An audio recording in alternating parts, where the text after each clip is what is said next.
la madre con mi mamá, bueno, y se puso y les dio clase a los que tenían dudas, que estaban medio flojos para hoy para el parcial, los hizo ejercitar. Entonces, por eso les digo, yo también les ofrezco hacer lo mismo, si les parece. No les parece, no quieren, no hay ningún problema, pero sí me gustaría que por lo menos lean los apuntes y por ahí me dicen, no tengo ninguna duda, perfecto, pero por ahí hay alguien que sí, me dice, ay, tal cosa no entendí, o podemos hacer un repaso, yo les hago un par de preguntas.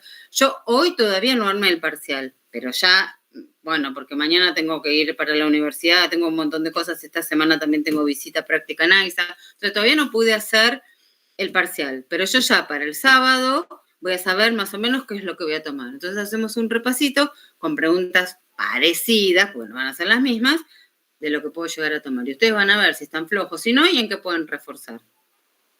¿Qué les parece? Si es el sábado a la tarde un ratito, yo no tengo drama. Sí. A la hora de la siesta, más tarde, a las 5, no lo vamos a hacer a las 12 de la noche un sábado, por supuesto, pero un algo como para yo quedarme tranquila que saben los temas. Chicos, yo no quiero desaprobar a nadie, yo no quiero que desapruebe nadie, porque además así después se la sacan de encima. Dan esta materia, la dan bien, dan el trabajo práctico, el que tienen que dar oral, y listo, ya está. Entonces, la idea es que todos se pueden sacar 7 o más. Profe, ¿vamos a tener que desarrollar mucho? Mira la pregunta. ¿En dónde? En el parcial, ¿dónde el profe? No, porque podía ser del trabajo práctico también. No, digo del parcial. ¿Lo vamos a tener que desarrollar mucho o hacer algo muy puntual? No creo, no. Van a ser preguntas puntuales, por ahí ponga en el mismo, yo se los voy a armar en la computadora, se los voy a imprimir y lo van a tener, y lo van a hacer ahí, así que ni siquiera hojas van a necesitar. Por ahí puede haber alguna preguntita, un multiple choice, alguna verdadera o falsa, y alguna, por ahí 1 o 2 a desarrollar de algún tema muy puntual. Pero no va a ser un parcial ni difícil ni complicado. No es mi intención jorobarles la vida. Sí quiero que lean, que sepan el tema y que aprueben, nada más. Ok. Bueno, entonces al final, ¿en qué quedamos? A ver, porque ¿qué pusieron en el chat? El sábado.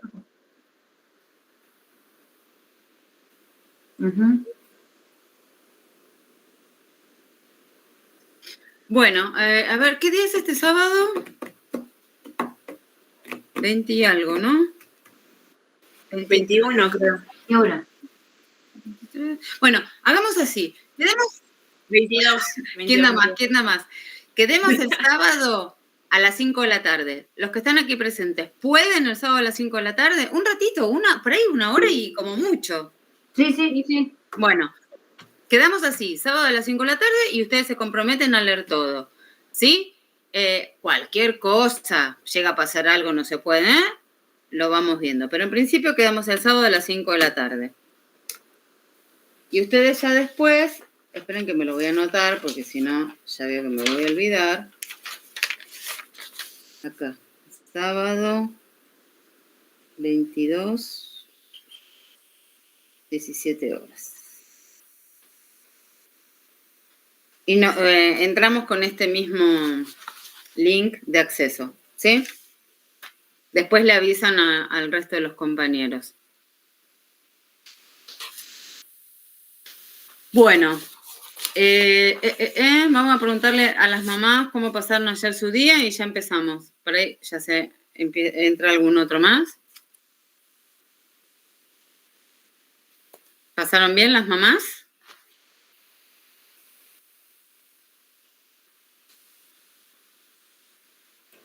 Sí, profe. ¿Y el resto? No son mamás. Sí, los Messi. Yo no soy mamá, así que no opino.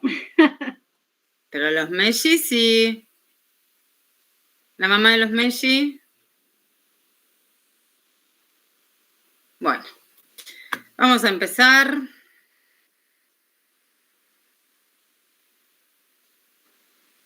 Profe, Roland no va a asistir. estaba medio enfermo. Oh, Y Melissa dijo que entraba un poco más tarde, si mal no recuerdo. bueno. Bueno, entonces, ¿le avisás, Mariela, Rolando, esto del sábado a las 5? Por ahí lo lee o sea, no es complicado, porque ya le digo, es lo que vimos, es toda la primera parte, que yo ya les había subido el apunte, del apunte número 2. Lo que pasa es que ahora lo que hice fue ordenarlo según está en el proyecto de cátedra, todo el temario. Los recursos naturales, unidad número 3, cambio climático. Después viene unidad número 4, que es todo contaminación, agua, suelo, aire, que ustedes después tienen que hacer el trabajo que van a exponer. Unidad número 5, residuos, y unidad número 6, problemáticas energéticas. Y nada, y después ya terminamos la cursada, o sea que no nos queda demasiado para que tengamos que ver en las clases, ¿sí? Hola, Susana, ¿cómo estás? Hola, profe, buenas tardes. ¿Cómo está? ¿Tanto tiempo? Tanto tiempo, sí. ¿Me extrañaron un poco, por lo menos? Sí, un poco. Díganme que sí. Buah, menos mal. Bueno, voy a poner la unidad número 2, que es la que armé con recursos naturales, ¿sí? Bueno, la definición de recursos, y de paso vamos haciendo un repasito. Recursos naturales, que son los bienes materiales y servicios que proporciona la naturaleza sin alteración por parte del ser humano, son valiosos para la sociedad por contribuir a su bienestar y desarrollo. Bueno, acá no, eso de manera me quedó mal, pero bueno. Y los recursos culturales, que no los habíamos visto, me parece que no sé si los mencioné o si no los mencioné, que resultan de la capacidad creadora y de la transformación de los recursos naturales, producto de la actividad agraria, minera, industrial. Esto, por ejemplo, puede llegar a ser, o sea, son recursos naturales, pero que el hombre le hizo alguna adaptación. Por ejemplo, los monumentos naturales, los parques nacionales. O sea, de por sí, vieron que un bosque es un recurso natural, pero como el hombre lo protege para preservarlo, pasan a ser recursos culturales, ¿sí? O, por ejemplo, las ruinas de San Ignacio, que tiene la participación del hombre, el Machu Picchu, ¿sí? Buah. Entonces, recurso cultural es un conjunto de exponentes naturales o productos de actividad humana que reflejan cultura. Recurso natural, los bienes naturales que produce la naturaleza sin la necesidad del humano, como Machu Picchu. Esto lo paso rápido porque es más que nada, hice lo que les había dado la otra vez, más algunas cosas que le agregué. Igual cualquier duda que no se entienda o así, lo vemos. Elementos o bienes que nos proporciona la naturaleza, que se encuentran en el medio natural, sin estar alterados por la acción del hombre. Sirven para satisfacer las necesidades humanas. Pueden existir de forma independiente unos de otros, como el agua, o pueden existir de una forma menos accesible, pero que tras un proceso específico a través de otros elementos pueden convertirse en recursos naturales igual de importantes como los minerales metálicos. Y acá vamos a hablar de recursos naturales renovables y no renovables. Los naturales renovables son los que pueden regenerarse mediante procesos naturales, de manera que, aunque sean utilizados, pueden seguir existiendo siempre que no se sobrepase su capacidad de regeneración, ¿sí? Un recurso natural renovable que abusamos en su uso puede convertirse en no renovable.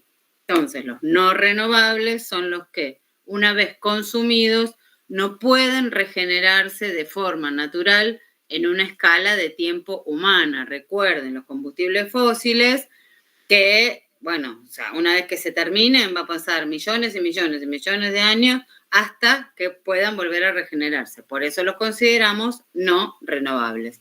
Acá, y a modo de, ¿se acuerdan que habíamos visto un videíto? Yo después al final de esta presentación les dejé el link, igual creo que ya se los había pasado, pero tengan en cuenta los ejemplos, vuelvan a ver el video, porque, bueno, los recursos naturales sí es importante que sepan cuáles son renovables, cuáles no.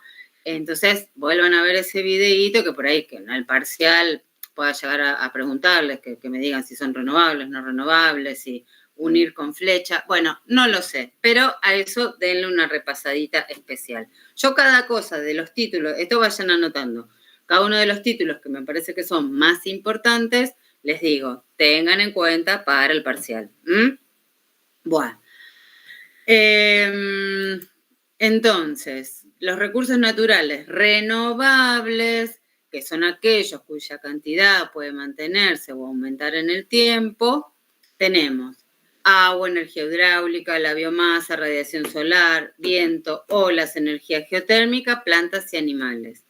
Entonces vamos a ver que dentro de los naturales renovables tenemos algunos que vamos a llamar, los pueden encontrar como inagotables, perennes, bueno, dependiendo de la bibliografía que utilicen, van a encontrar distintos términos.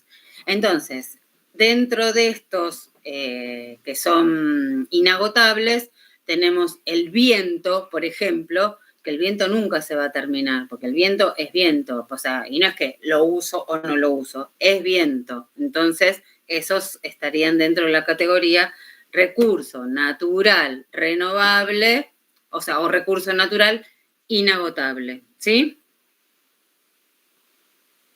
Bueno, acá está la definición de renovables, que no la vamos a volver a leer, después estudiarán ustedes.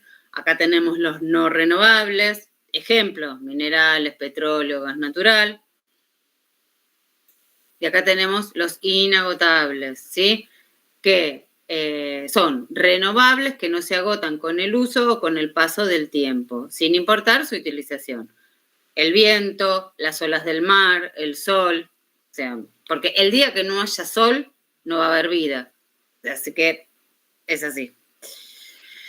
Y acá vienen definiciones. Estas definiciones hay que estudiarlas así. Las vamos a ver ahora porque estaban en el programa y porque continúan a lo que después necesitamos para cadena trófica y redes tróficas, ¿sí? Sabemos que todos los seres vivos están constituidos por materia y energía. Eso no es nada nuevo, ¿sí? Materia es todo aquello que tiene masa y ocupa un lugar en el espacio. Y aunque pueda combinarse y recombinarse, persiste. La energía es una capacidad de la materia que puede transformarse en trabajo, posibilitando los cambios en la materia. La energía fluye y va perdiendo su capacidad de realizar trabajo. Se va degradando en forma de calor no útil, ¿sí? Es imposible que toda la energía de un sistema se transforme en trabajo. La fracción de dicha energía que efectivamente se convierte en trabajo es la energía libre, el resto se pierde como calor. Lo que tenemos que saber es que en cada proceso siempre un poquito de energía se pierde como calor. Entonces, por ejemplo, cuando veamos las cadenas tróficas, las redes tróficas, a medida que van subiendo los eslabones, vamos a tener un autótrofo, un elemento autótrofo, que van a ser las plantas, que son las que hacen la fotosíntesis. Después va a venir un animalito, que es el herbívoro, que se va a comer esa plantita. Después va a venir un animal carnívoro que se va a comer a ese consumidor primario. Entonces, en cada pasaje, cada animal que se va comiendo al siguiente, la energía se va perdiendo. Entonces, las redes tróficas no tienen más de 4 o 5 eslabones. Ahora vamos a ver ejemplos, porque si no llegaría un momento en que el último prácticamente no consumiría nada de energía porque se va perdiendo en cada eslabón de la cadena. Conceptos. Organismo es la entidad biológica capaz de reproducirse o de transferir material genético. Población es el conjunto de individuos de la misma especie que conviven en un tiempo y lugar y comparten un pool génico. Por ejemplo, un organismo podría ser un pato. Una población sería un conjunto de patos. Comunidades, conjunto de poblaciones de distintas especies que coexisten en un tiempo y lugar. La comunidad va a estar formada por patos, gallinas, perros, gatos, o sea, distintas especies. Y ecosistema es la interacción de las comunidades y el ambiente físico. O sea, que el ecosistema sería todo. Y acá tenemos ejemplos y definiciones. Entonces, serían distintos niveles de organización de la materia en la naturaleza que pueden ser clasificados de acuerdo a su grado de complejidad y a sus características funcionales. Bueno, biosfera, que es el conjunto de los organismos del planeta, ecosistema, sistema funcional formado por una comunidad integrada en su medio, comunidades, grupos de poblaciones de distintas especies que coexisten o cohabitan en un tiempo y espacio, que ahí tienen dibujitos, bueno, que no se nota, pero había un león, una liebre, un conejo, no sé, aves, plantas, poblaciones, conjuntos de organismos de la misma especie que conviven en un tiempo y espacio. Sería una población de monos. Chimpancé, bueno, no sé. Y el organismo sería la unidad funcional, un chimpancé. Los flujos de energía y materia, igual, esto, o sea, es del colegio, tampoco es que estamos haciendo un gran hallazgo ni descubrimiento. Los ecosistemas están compuestos por organismos que absorben, transforman y transfieren energía y materia. De toda la energía solar que llega a la superficie terrestre, solo una pequeña parte se incorpora a los organismos productores o autótrofos. ¿Quiénes son los organismos productores o autótrofos? Las plantas, ¿sí? Que son los únicos que pueden absorber la energía del sol. O sea, nosotros tomamos sol, pero no es que con la energía del sol podemos fabricar el alimento como si lo hacen las plantas. O sea, no podemos hacer fotosíntesis. Los únicos que pueden hacer fotosíntesis son las plantas verdes, o sea, que serían los productores, ¿sí? O sea, por más que a veces a alguno le digamos, pareces una planta, pareces un vegetal, los seres vivos, o sea, los seres humanos no podemos hacer fotosíntesis, ni los animales tampoco. ¿Por qué? Porque dependemos de los productores o organismos autótrofos, ¿sí? Bueno,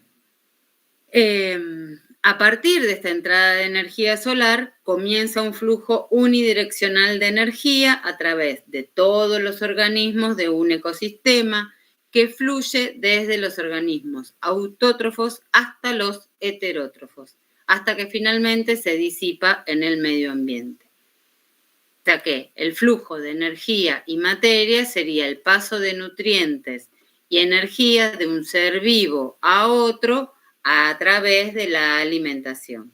Esto que vemos aquí es una cadena. ¿Por qué? Porque tenemos el consumidor primario que se come a la planta, o sea, el productor. Un consumidor secundario que se come al consumidor primario. Un consumidor terciario que es el animal depredador que se come a este consumidor secundario. Pero tienen un descomponedor común que es el que va a precisamente descomponer a cada uno de ellos cuando se mueran. Vieron que todos los organismos que se mueren son descompuestos por hongos y bacterias, ¿sí?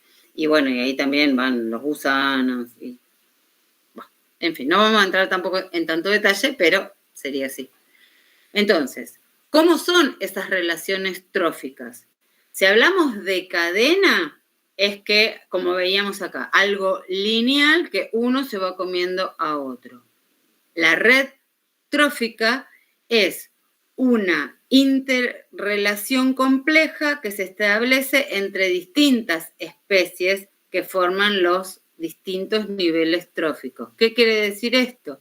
Acá, por ejemplo, hay esta plantita que está acá, la puede comer el conejo, la puede comer la langosta, la puede comer el caracol. A su vez, el conejo puede ser comido por el zorro. Esta langosta puede ser comida por una serpiente, por el cuervo, por un ratón, ¿sí? Entonces, tienen más de un depredador. A medida que se van armando todo ese tipo de interacción entre los distintos organismos, hablamos de red. Si no, hablamos de cadena. Cuando es, acá está bien el ejemplo, lineal, cadena. Cuando hay ya más interrelación, red trófica. Productores primarios, entonces, ¿quiénes eran? Las plantas, que son autótrofos, que son los organismos que, mediante moléculas especializadas de clorofila, nosotros no tenemos clorofila porque no somos plantas, son capaces de absorber y transformar la energía del sol y producir la fotosíntesis. Constituyen la entrada de energía a los ecosistemas a través de la transformación del agua y dióxido de carbono en hidratos de carbono y oxígeno gracias a la energía solar. Vieron que las plantas para hacer fotosíntesis necesitan, o sea, captan las moléculas de dióxido de carbono. Entonces, ¿por qué decimos que igual ahora cuando entramos en cambio climático lo vamos a desarrollar, pero si nosotros talamos un bosque que está lleno de árboles, los árboles, plantas verdes, productores primarios, autótrofos, captan todo el dióxido de carbono que está dando vuelta por el aire, con la energía del sol realizan fotosíntesis y nos mandan oxígeno para que nosotros podamos respirar. Si nosotros talamos todo ese bosque, o sea, que sacamos esos bosques, vamos a tener, no un problema, vamos a tener varios. Uno es que no va a haber fotosíntesis. Si no hay fotosíntesis, no tenemos oxígeno. Por otro lado, los árboles cumplen la función de absorción. ¿Absorción de qué?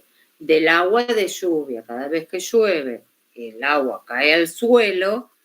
Si no están los árboles, esos terrenos se inundan. La función que tienen los árboles es de absorber mediante las raíces un poco de esa agua que cayó y alimentarse, o sea, producir savia, bueno, todo lo que hacen las plantas, los árboles, y alimentarse. Entonces, talamos el árbol, no hay oxígeno, no se alimentan más allá de, no hay absorción de agua, más allá que no tenemos sombra. Entonces, por eso es que es tan importante, además de erosionarse el suelo, o sea, causa impacto en el aire y en el suelo. O sea, ahora igual después los vamos a ir desarrollando, pero no es que es un invento esto de no a la tala de los árboles o no a la deforestación.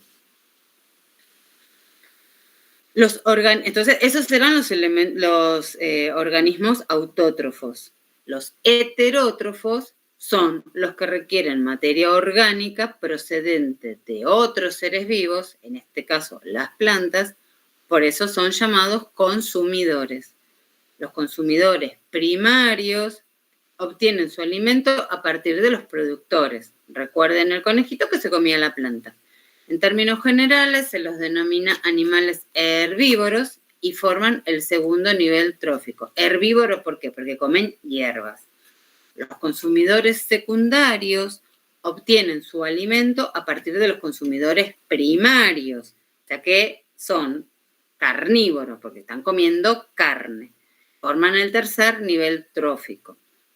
Hay animales carnívoros que se alimentan de otros carnívoros, por lo que se llaman consumidores terciarios. Y esto es lo que yo les decía o sea, por ahí no hay más de 3, 4, como mucho, 5, porque imagínense que en este dibujito, en el dibujito que hemos visto recién, estaba estaba el conejo, después viene este que se come al conejo y después el depredador, que será un águila o un animal de ese estilo. O sea, y ya ahí se terminó. O sea, pero piensen que por ahí en la selva, si tenemos algún león, algún puma, algún tigre, que se puede llegar a comer, no sé, a un ciervo, pero no hay el león en sí no tiene un depredador. Salvo cuando se muere, que ya tiene un descomponedor. Entonces, la energía que pasa de un nivel al siguiente se ha calculado en una media del 10%, por lo que el número de niveles tróficos no suele pasar de 5. Los descomponedores son los que satisfacen esas necesidades a partir de organismos muertos. Transforman la materia orgánica compleja en materia orgánica más sencilla. Bueno, acá tenemos, entonces ahora vamos a empezar con el concepto de población, ¿sí? Una población es un conjunto de individuos de la misma especie que viven en un mismo lugar, en un mismo tiempo. En esta definición se ponen 3 condiciones para considerar población a un conjunto de individuos que sean de la misma especie, que habiten en el mismo sitio y que compartan ese sitio en el mismo tiempo. O sea, si yo tengo un cerdo en Argentina, un cerdo en España y un cerdo en, no sé, en Estados Unidos, o sea, tengo 3 cerdos, tengo 3 organismos, pero no tengo una población de cerdos, ¿sí? Porque no están compartiendo el mismo lugar en el mismo tiempo. ¿Se entiende? Ahora, si los 3 cerdos estuvieran, o sea, en el chiquero del fondo de mi casa, entonces sí, yo puedo decir que tengo una población. La primera condición, que sean de la misma especie, implica que los individuos de la población pueden reproducirse entre sí. Si yo tengo un cerdo y un perro, no puedo decir que tengo una población, porque el cerdo y el perro no se pueden reproducir entre sí. O por lo menos que comparten una cierta cantidad de genes. Además, también quiere decir que son parecidos, que viven en los mismos hábitats y que se alimentan de las mismas cosas. En este caso, sí podríamos hablar de... Yo ahora no me acuerdo bien cómo era, pero creo que es de la burra y el caballo, creo, ¿no? Que sale la mula. Y que después no tienen descendencia, creo que es así. Bueno, no me acuerdo. O sea, son similares, comparten hábitat, pero después el hijo de esos dos, o sea, la cría de esos dos, no pueden, son híbridos, no tienen descendencia. Eso después, igual, no es una pregunta parcial, pero digo, después se los voy a decir bien porque siempre me confundo. No me acuerdo si es... bueno, el burro y la yegua, que dan la mula. Ahí está. Bueno, la mula es híbrida, no se puede reproducir con otro. Bueno, gracias por el dato. Siempre tenía esa duda, no me acordaba cuáles eran. Entonces, son similares, porque nosotros los vemos y son similares, pero no son una población. Así hablamos de la población de jabalíes, de la población de pejerreyes, bueno, de la población de cardos. Ahora vamos con comunidad. Las relaciones complejas que establecen las poblaciones de diferentes especies entre sí y con el medio físico que habitan determinan la existencia de comunidades bióticas. Los bióticos, ¿se acuerdan que era que tenía vida? Si no, sería abiótico. Los organismos y poblaciones no responden a cada factor ambiental, sino al conjunto de ellos, es decir, que conviven dentro de un ambiente multifactorial, donde existen numerosos factores externos que actúan sobre los organismos, los factores ambientales interactúan entre sí, y el efecto de uno de ellos depende probablemente de los demás, y los organismos responden a todo ese conjunto de factores que actúan simultáneamente. Eso sería una comunidad. Y ahora vamos con los ciclos biogeoquímicos. Esto sí, o sea, es importante. ¿Por qué? Porque tenemos ciclo de carbono, ciclo de nitrógeno, ciclo de fósforo y ciclo del agua, ¿sí? Entonces, ¿qué son los ciclos biogeoquímicos? La materia orgánica formada por los organismos productores y que es utilizada por consumidores y descomponedores requiere la presencia en el medio de elementos químicos esenciales de los seres vivos: carbono, nitrógeno, fósforo y otros elementos que aparecen en menor cantidad. El carbono y los nutrientes serían el fósforo, el nitrógeno, se hallan a disposición de las plantas en forma de moléculas inorgánicas simples en la atmósfera, en el suelo o disueltas en agua, y son incorporados por las plantas en químicos orgánicos complejos de la biomasa. Posteriormente, los compuestos son metabolizados por otros organismos, los consumidores y por los descomponedores que permiten impulsar nuevamente el ciclo de los nutrientes. Como el ciclo de materiales incluye componentes abióticos, que eran los que no tenían vida, como componentes bióticos, que sí tienen vida, se los llama ciclos biogeoquímicos. La cantidad de nutrientes es limitada y la materia se transforma. Pero en realidad esto lo vamos a necesitar por lo que vamos a ver ahora de cómo esos elementos recirculan y después tenemos la formación de, entre otras cosas, de lluvia ácida, la afectación de la capa de ozono, que es precisamente por estos compuestos que recirculan por las distintas cadenas y porque van pasando de un organismo a otro, se descomponen y vuelve nuevamente el ciclo. Los ciclos biogeoquímicos están estrechamente relacionados con los procesos geológicos, hidrológicos y biológicos que ocurren en los diferentes compartimentos de la corteza terrestre, ya sea en la atmósfera por el aire, la litosfera por el suelo y la biosfera, que es en general el conjunto de todos los seres vivos. Ciclo, el término ciclo, la palabra ciclo, indica que estas transformaciones de elementos químicos inorgánicos procedentes de minerales de roca, agua o gases en compuestos orgánicos, como proteínas, grasas o azúcares, primariamente producidos por seres vivos, pueden transformarse en componentes inorgánicos susceptibles de ser incorporados nuevamente por la biota. O sea, esto es una información. Yo no quiero que se estén estudiando esto, pero sí se los tengo que contar, ¿sí? Por eso vamos así rápido, porque no es, o sea, es importante, pero bueno. ¿Por qué estudiamos los ciclos biogeoquímicos? Porque seguramente ya se lo estaban preguntando. ¿Y yo para qué quiero esto? Bueno, desde la revolución industrial y debido al crecimiento exponencial del uso de los combustibles fósiles y fertilizantes asociados a la agricultura intensiva, se ha producido un desequilibrio en los ciclos biogeoquímicos de casi todos los elementos.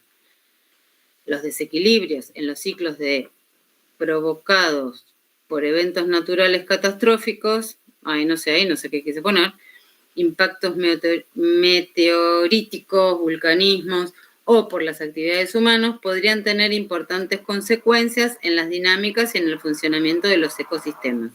Entender los ciclos puede permitirnos aplicar estrategias y herramientas para disminuir los impactos que nosotros ocasionamos. Los ciclos biogeoquímicos los podemos clasificar en atmosféricos y sedimentarios. Los atmosféricos son aquellos donde la atmósfera funciona como una de las principales reservas abióticas y por lo tanto el ciclo de los elementos alcanza una escala planetaria. Allí podemos encontrar al ciclo del carbono, nitrógeno y agua. Y los sedimentarios son aquellos donde la principal reserva abiótica está en el suelo, que poseen poca movilidad y la escala de su ciclo es más acotada espacialmente. Y entre ellos incluye el fósforo, potasio, calcio. Una forma de estudiar los ciclos de los materiales es pensar en términos de reservorios que intercambian los materiales entre sí a través de distintos flujos. ¿Y esto qué significa? Que siempre va a haber en los ciclos biogeoquímicos una entrada y una salida. Eso se denomina tiempo de residencia al cociente entre la cantidad almacenada de un nutriente en un reservorio y un promedio de los flujos de salida o de entrada. Y pueden ir de pocas horas hasta miles de años. Entre todos los elementos químicos, los más abundantes en los seres vivos son el carbono, el nitrógeno y el fósforo.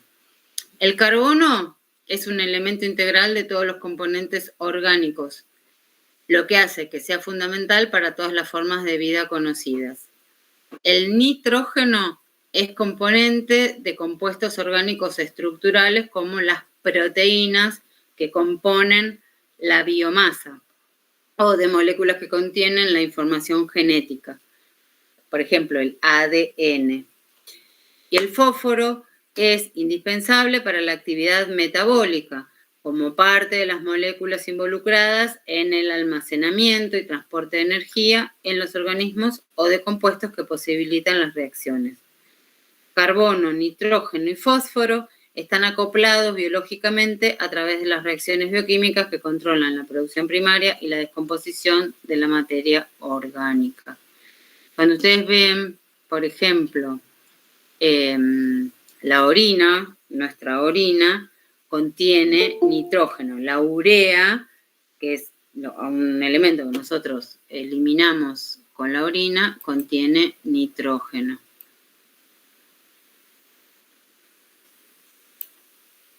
Hola, Melissa.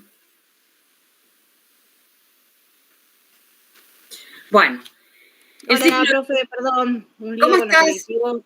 Bien, recién llego del médico. Estuve todo el día en el médico. ¿Estás bien? Sí, tenía control yo y la más chiquitita. Así que recién llegué. Bueno, está bien.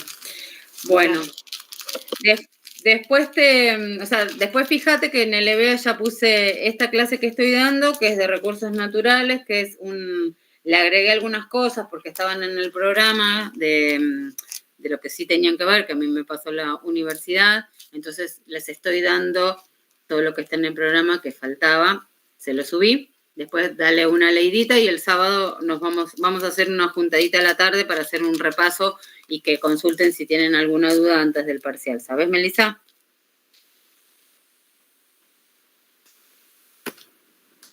Profe. Sí. Le hago una consulta. Esto que estamos viendo ahora, esto no está en el EVEA todavía.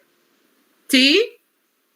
Pues yo recién acabo de entrar al EVEA y lo único que vi fue lo de recursos naturales. No sé dónde está.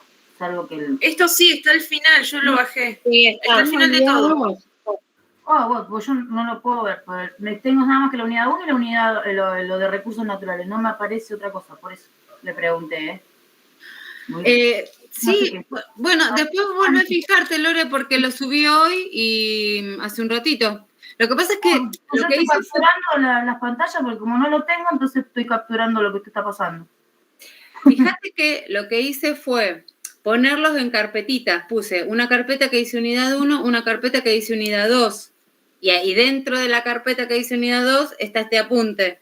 Ahora me fijo entonces, profe, porque estoy capturando, porque no lo vi. Pero no captures, si ya está subido. Ahí está, perfecto, profe.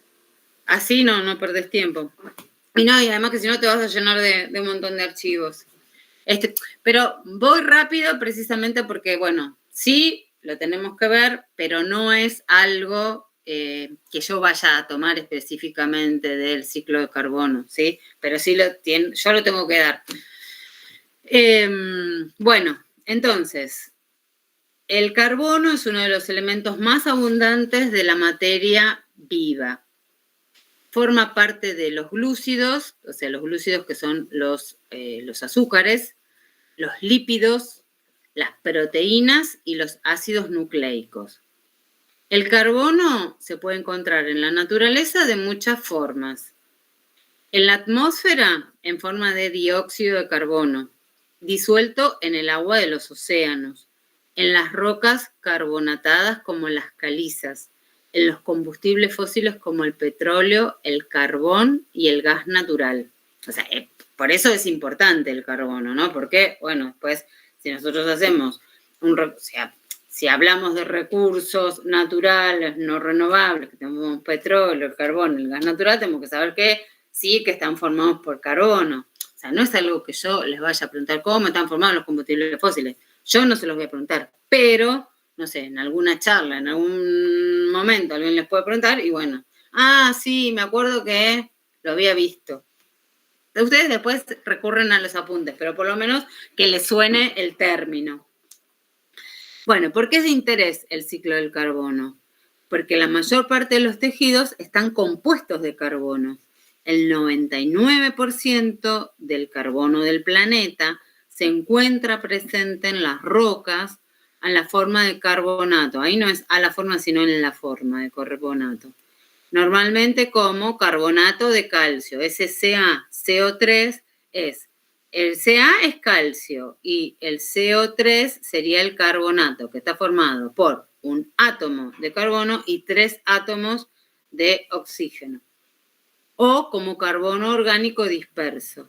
El 1% restante se encuentra presente en la atmósfera, los seres vivos, los combustibles fósiles y compuestos orgánicos e inorgánicos disueltos en agua.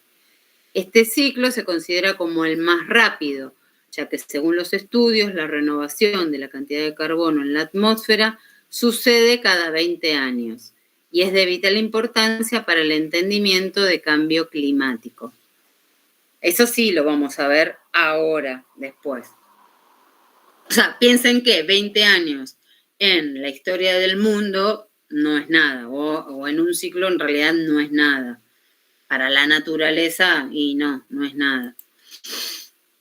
El carbono cicla entre los componentes bióticos y abióticos del ecosistema por los procesos recíprocos de fotosíntesis y respiración.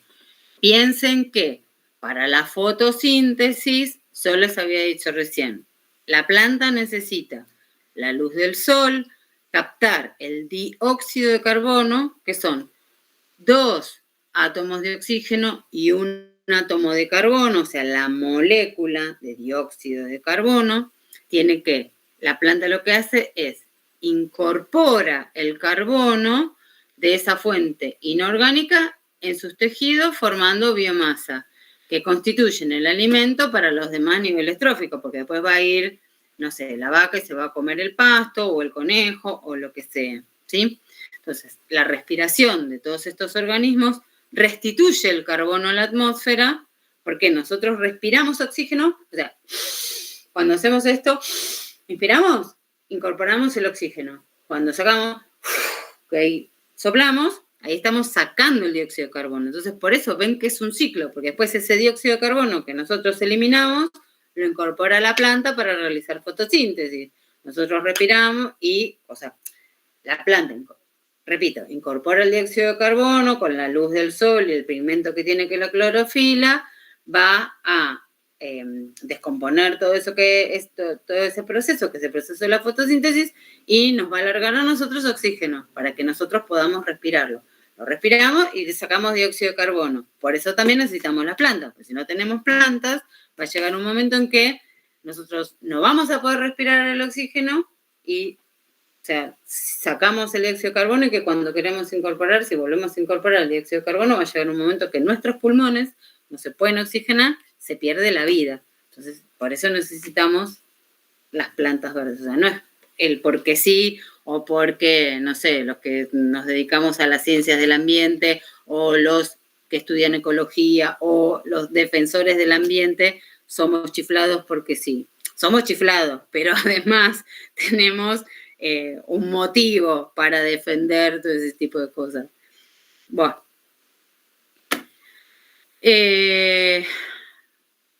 aquí, bueno, y también pensemos que en las emisiones, por ejemplo, de una fábrica que hacen un producto y eliminan un montón de gases a la atmósfera, también están emitiendo dióxido de carbono. Entonces, las plantas tienen para absorber ese dióxido de carbono, nuestro dióxido de carbono que largamos en la respiración. Entonces, bueno, tienen mucho trabajo. Y bueno, y todo ese carbono va recirculando, ¿sí? Ahora vamos a entrar en el ciclo del nitrógeno. El nitrógeno es uno de los elementos más abundantes, formando la base estructural de las moléculas orgánicas. Forman los aminoácidos, las enzimas, los ácidos nucleicos. El nitrógeno se puede encontrar en la naturaleza de muchas formas. En la atmósfera, como nitrógeno gaseoso. N2 es nitrógeno gaseoso, disuelto en el agua de los océanos. En el suelo, por lo general, en la forma de amonio, que es disponible para las plantas. El ciclo del nitrógeno es de gran interés porque el nitrógeno es un elemento imprescindible para la vida en nuestro planeta. Forma parte de las moléculas que constituyen las proteínas, que son los aminoácidos, y el código genético, los ácidos nucleicos, o sea, el ADN y el ARN.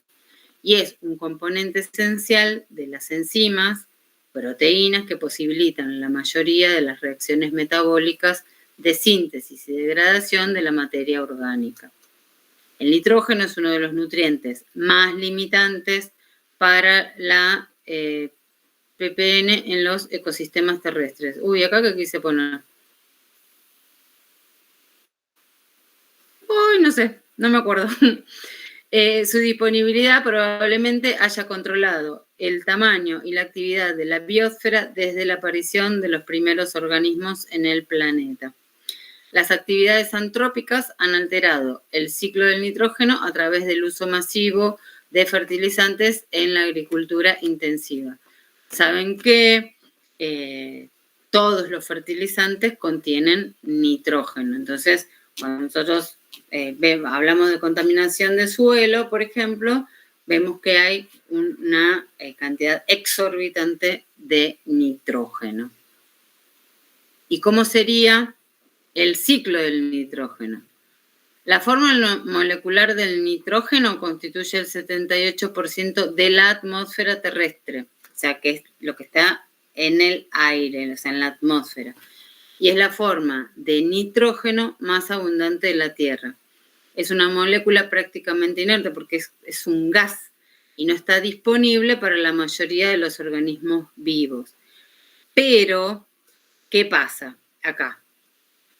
Cuando los descomponedores, que son los hongos y las bacterias, descomponen la materia orgánica de esos elementos que ya están muertos, lo que hacen es hacerlo disponible al nitrógeno. Lo descomponen en la atmósfera se encuentra como nitrógeno gaseoso y cuando se incorpora en las plantas y en los animales, al descomponerse se transforman en nitritos y nitratos, que están compuestos con oxígeno. Entonces, ven acá, el nitrato es un átomo de nitrógeno con 3 átomos de oxígeno. El nitrito es un átomo de nitrógeno con 2 átomos de oxígeno. El amonio es nitrógeno, hidrógeno y 4 átomos de hidrógeno. Igual, no importa, o sea, no se los voy a preguntar, pero simplemente sepan que existe el ciclo del nitrógeno, porque hay las bacterias desnitrificantes, que son las bacterias que descomponen ese nitrógeno. Y el nitrógeno en realidad le da sustento al suelo. El nitrógeno actúa como fertilizante, por eso los fertilizantes contienen nitrógeno. Además, hay bacterias que fijan el nitrógeno también al suelo. Y para hablar del último de estas sustancias, vamos a hablar del fósforo, que también es uno de los elementos más abundantes, que forma la base estructural de las moléculas orgánicas, forman el ATP, que es el ATP lo encontramos en forma de energía, el ADN, las membranas celulares, los huesos y los dientes. No sé si alguna vez hicieron análisis de sangre, muchas veces a las mujeres nos piden calcio, fósforo, la vitamina D, ¿qué más nos piden? Bueno, cuando nos piden además de todas las hormonas tiroides, porque es importante como componente de nuestros huesos. Entonces, a las mujeres, que de por sí, ya después de los 40, podemos ser más propensos a tener osteoporosis, es importante hacer un seguimiento de esos parámetros. El fósforo se puede encontrar en la naturaleza en muchas formas, como acumulación en sedimentos profundos, en el suelo, en la biomasa de los organismos y en las rocas geológicas. El fósforo no tiene una molécula gaseosa y prácticamente no está presente en la atmósfera como el nitrógeno y el carbono. El fósforo es más a nivel suelo, el nitrógeno y el carbono sí es más a nivel atmósfera. Y el fósforo también en el agua. La proliferación de fósforo en el agua hace que proliferen las algas, ¿sí? Entonces, también lo vamos a desarrollar más en profundidad, pero una proliferación de algas en el agua hace que los rayos del sol no puedan penetrar en el agua, no puede haber fotosíntesis, no puede haber oxigenación del agua y que esa agua se pudra. Entonces después tenemos, por ejemplo, un riachuelo, un arroyo contaminado, porque el agua que debería ser transparente, al no poder hacer fotosíntesis, se reduce la cantidad de oxígeno, ese curso de agua no tiene vida, no tiene fauna, no tiene flora. El fósforo es un elemento imprescindible para la vida, forma parte de los fosfolípidos, que es la parte de la membrana celular, el ADN, el ARN, moléculas fundamentales en la transferencia de la información hereditaria, el ATP y ADP, que son para productores de energía. Espérenme un segundito porque ahora en un ratito tenemos reunión.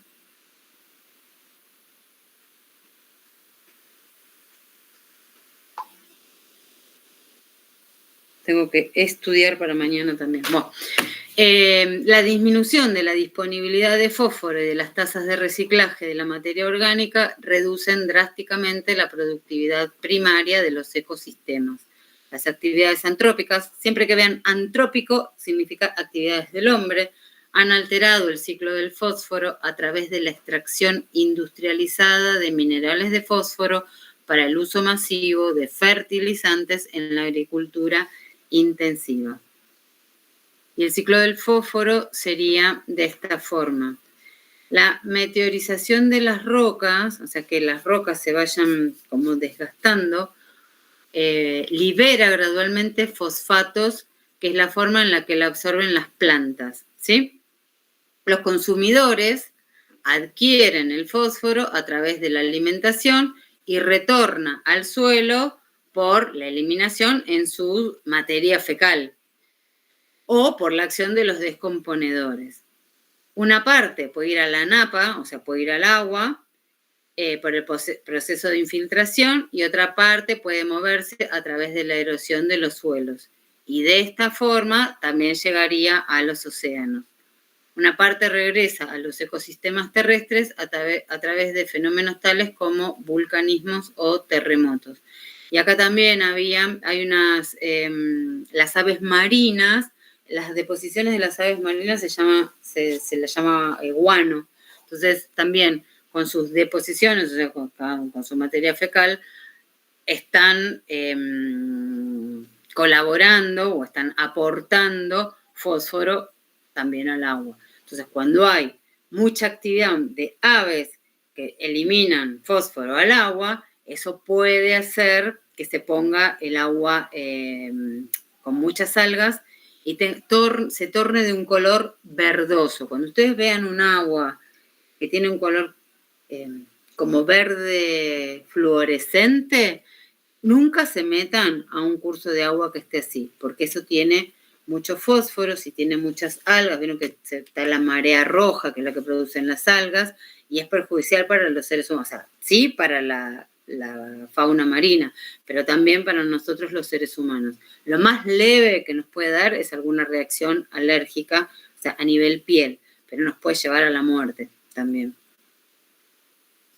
Bueno, ¿cuáles serían los efectos del agua sobre la vida? Saben que el agua es el elemento fundamental de la vida, es imprescindible para todas nuestras actividades. Podemos pasar más de 20 días sin comer, o sea, por ahí nosotros vamos a decir, no, a veces por ahí estamos un día sin comer y decimos, ¡ay, qué hambre que tengo! Me muero de hambre. El organismo del ser humano puede pasar 20 días sin ingerir alimento, pero no puede pasar más de 5 días sin ingerir agua.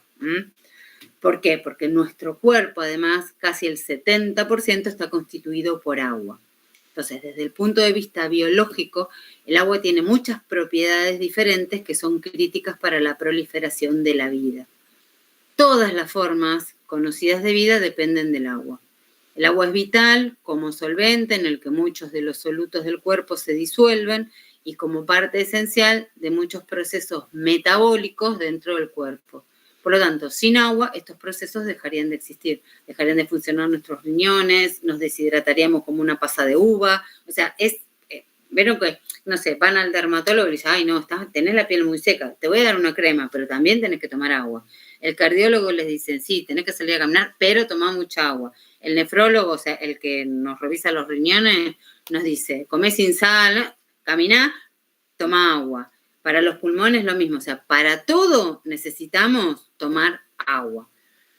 El agua es fundamental para la fotosíntesis y la respiración, para la fotosíntesis de las plantas, porque recuerden que los seres humanos no hacemos fotosíntesis. ¿Por qué? Porque nos falta el pigmento, la molécula de clorofila. Esto sí se los puedo llegar a preguntar. ¿Los seres humanos podemos hacer fotosíntesis? Y ustedes me van a decir, no. Me llegan a poner sí, los acogoto, así se lo digo. Bueno, el agua es fundamental para la neutralidad ácido-base y la función enzimática. Los organismos vivos están formados por importantes cantidades de agua. Por ejemplo, la bacteria Escherichia coli contiene el 70% de agua, el cuerpo humano el 60 al 70% y una planta hasta el 90%. Y una medusa adulta de un 94 al 98%. Miren, una bacteria, esto que dice ahí de Escherichia coli, las bacterias son solo visibles al microscopio. Imagínense que a simple vista nosotros no vemos una bacteria de Escherichia coli. Sin embargo, el 70% de su diminuto cuerpo está formado por agua. Así que imagínense lo que es. Bueno, ¿vamos bien hasta acá? ¿Mareados pero bien? Sí, profe, bien. Sí, bueno, sí. Bueno, bien. Esto, después ustedes lo leen, le dan una leidita y va. Y después cualquier cosa, si quedó alguna duda, el sábado lo vemos. Pero no va a ser necesario. Ahora vamos a ver el ciclo hidrológico, cómo el agua circula por toda la atmósfera. Este sí es más importante porque el agua dijimos que es vital y además porque lo necesitamos. El ciclo hidrológico se basa en el permanente movimiento o transferencia de las masas de agua, tanto de un punto del planeta a otro como entre sus diferentes estados. El agua la podemos encontrar en estado sólido, líquido y gaseoso. Y está animado por dos causas, la energía solar, que proporciona la energía para elevar el agua, ahora vamos a ver, o sea, para que el agua se evapore, y la gravedad, que hace que el agua condensada descienda. Esto sería las precipitaciones. Ahora vamos a ver qué es lo que pasa. El agua sale del curso de agua, supónganse, del río, los rayos del sol calientan el agua se evapora, es decir, sube. ¿Cómo sube? En estado gaseoso. ¿No? ¿Ven? Ahí que dice, la energía solar proporciona la energía para elevar el agua.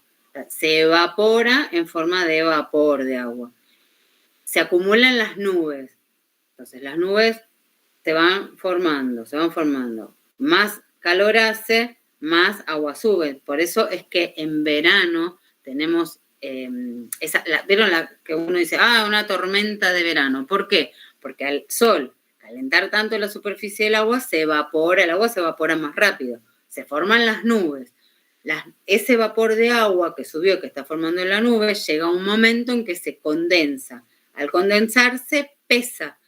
Una nube pesada, llena de agua, el efecto de la gravedad va a hacer que caigan. ¿En forma de qué? De precipitaciones. Y ahora vamos a ver, las precipitaciones pueden ser líquidas, sería la lluvia líquida, o sólida en forma de nieve o granizo. Entonces, la gravedad es lo que hace que el agua condensada descienda. Se condensa en las nubes y desciende por gravedad. La naturaleza ha creado una especie de máquina insuperable, regulando y gestionando las necesidades de cada uno de los seres vivos. Ese circuito cerrado perfecto, que es el ciclo hidrológico, ahora tiene fugas, no funciona como es debido. A la naturaleza se le ha salido un duro competidor, el hombre. Todo lo que se descargue al entorno inexorablemente irá al subsuelo, a los ríos o al océano. En ese sentido es necesario tener un conocimiento básico del ciclo hidrológico, que determina el estado actual del recurso hídrico, así como la presión por la demanda del mismo, teniendo en cuenta su distribución espacial y temporal, que permita establecer lineamientos a seguir para su protección y que sirva de base a los usuarios del recurso y planificadores para considerar su uso y disponibilidad en proyectos actuales y futuros. Entonces acá, ciclo hidrológico es un modelo conceptual que describe el almacenamiento y movimiento del agua entre la biosfera, atmósfera, litosfera, hidrosfera, que se denomina sistema climático. Acá esto es importante saber que al ser un ciclo, no tiene ni principio ni fin, ciclo, está, permanentemente. No es que podemos decir, bueno, comienza acá. No tiene. A la hora de describirlo, sí, decimos que comienza cuando los rayos solares calientan el agua y el agua se evapora. Pero en la naturaleza no es que dice, no, empiezo por acá o empiezo por acá, porque es un ciclo, ¿sí?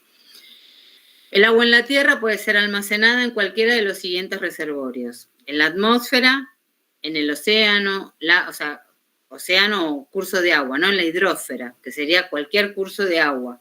Río, lago, mar, arroyo, glaciares, campos de nieve y las aguas subterráneas. El agua en la atmósfera se mueve desde un depósito o reservorio a otro, a través de los diferentes procesos entre los cuales tenemos evaporación, condensación, precipitación, sedimentación, escorrentía, infiltración, sublimación, transpiración, fusión y flujo de agua subterránea. Ahora vamos a ver. Esto es lo que yo les decía recién. Tenemos el sol. El sol calienta el agua del océano. Entonces, esa agua se va a evaporar y va a ascender, ¿no? Va a ascender, digamos así, a la atmósfera. Cuando el aire ascendente, una vez que sube, está caliente, es vapor de agua, entonces sube caliente, pero cuando llega a la atmósfera, ese aire caliente que subió se enfría, se condensa en diminutas gotas de agua formando niebla o nubes. Entonces, a esas nubes las va moviendo el viento. Cuando ese viento las va moviendo y por ahí llegan a la ladera de una montaña, tocan la montaña y lo mismo, eso hace que como que esa condensación se rompa y ahí se producen las precipitaciones. O la otra es lo que yo les decía recién, llega un momento que está tan grande, que bueno, el mismo peso hace que caigan y se producen las precipitaciones. Entonces, ¿qué pasa? Si tocó la ladera de una montaña y vieron que hace mucho frío, recuerden las ecorregiones. Y acá es cuando empiezan a relacionar todo con todo. O sea, ¿por qué empezamos estudiando las ecorregiones y cómo seguimos? Entonces, montaña, clima frío. Lo más probable es que esa precipitación sea en forma de nieve o granizo. Además, acá ven que hay un glaciar. Los glaciares, por el calentamiento global o el aumento de la temperatura, de a poco se van derritiendo. Ya sea esa precipitación, ese glaciar que se va derritiendo, parte de esa agua se va a infiltrar. ¿A dónde se va a infiltrar? A las profundidades de la Tierra. Ustedes saben que en el fondo de la Tierra, que nosotros no lo vemos, pero hay cuencas subterráneas de agua. Entonces, parte se va a infiltrar por la misma Tierra. Parte va a aparecer en el curso de agua, porque ven, por ejemplo, acá, en la ladera de esta montaña, que hay arroyitos, forman los lagos, esos lagos por ahí desembocan en un río, o mismo, acá tenemos un lago, otro lago, y después se forma un curso más pequeño, que sería un río, y el río ¿dónde va a desembocar? En el océano.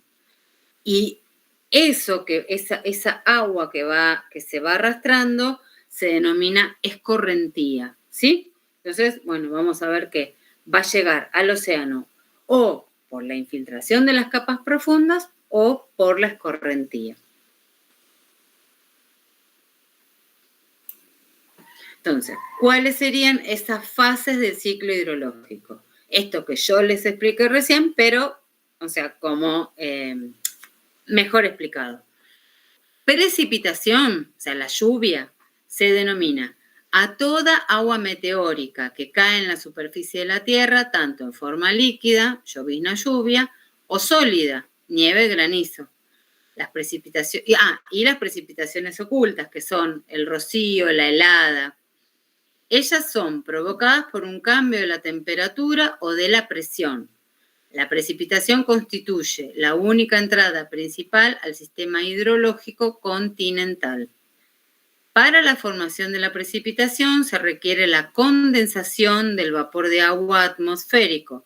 Las gotas de agua van aumentando de volumen y el aire pierde la capacidad de retenerlas y se precipitan. La cantidad de lluvia que se distribuye en la Tierra es irregular, como consecuencia de los distintos factores del clima y bióticos y abióticos de la biosfera. La precipitación del agua puede tomar diversos cursos. Lograr evaporarse rápidamente por la acción de la energía solar y del viento, proceso que se conoce como evaporación simultánea. Conseguir también caer en cuerpos de agua, principalmente en los océanos y mares. Puede caer en las capas terrestres y dirigirse a distintos sitios. Una de esas modalidades es la filtración al suelo, de donde es absorbida por los tejidos de los vegetales, iniciando con ello parte del proceso de fotosíntesis.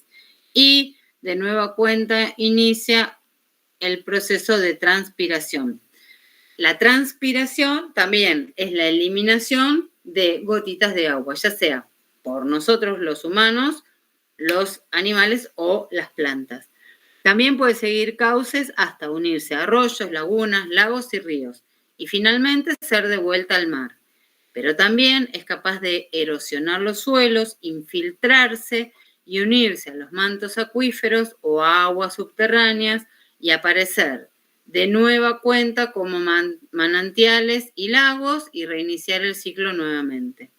Existen diferentes tipos de precipitación.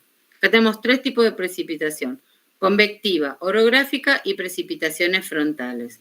Y acá está la explicación de cuáles serían las orográficas, las convectivas y las frontales.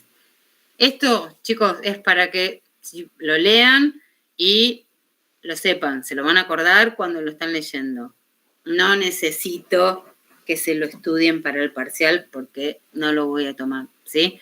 Pero sí que sepan que además que todo lo que tiene que ver con la orografía tiene que ver con las montañas, ¿sí? Está bueno. Después lo leen. Cuando leen todo el resto, lo leen. Ahora lo vamos a pasar.